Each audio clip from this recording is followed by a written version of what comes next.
Sir, ഈ കീമോതെറാപ്പിയുടെ side effects കുറയ്ക്കാൻ എന്തെങ്കിലും മരുന്നുകളോ? ഉണ്ടല്ലോ. സാധാരണ ഏറ്റവും ഇമ്പോർട്ടൻ്റ് ആയിട്ടുള്ളത് കൗണ്ട്സ് ഡ്രോപ്പ് ചെയ്യുകയാണ്.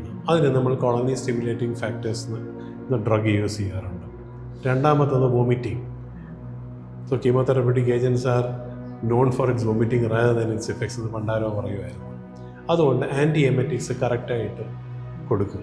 മൂന്നാമത്തെ വാ പൊട്ടുക. അതിന് മ്യൂക്കോസൈഡ്, അതിന് പാലിഫെർമിൻ എന്ന് പറയുന്ന മരുന്നുകളുണ്ട്. അല്ലെങ്കിൽ ഐസ് ചിപ്സ് നമ്മൾ വായിൽ കീമോതെറാപ്പി എടുക്കുമ്പോൾ ചിലപ്പോൾ നമ്മൾ വയ്ക്കാറുണ്ട്. അടുത്തത് ഈ മേജർ ടോക്സിസിറ്റീസ്, കാർഡിയാക്, ലങ്.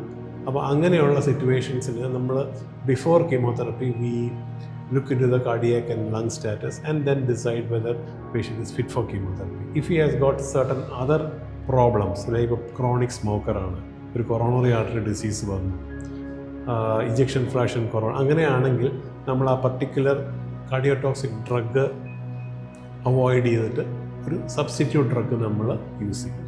അങ്ങനെയാണ് റെഡ്യൂസിങ് ദ ടോക്സിസിറ്റി.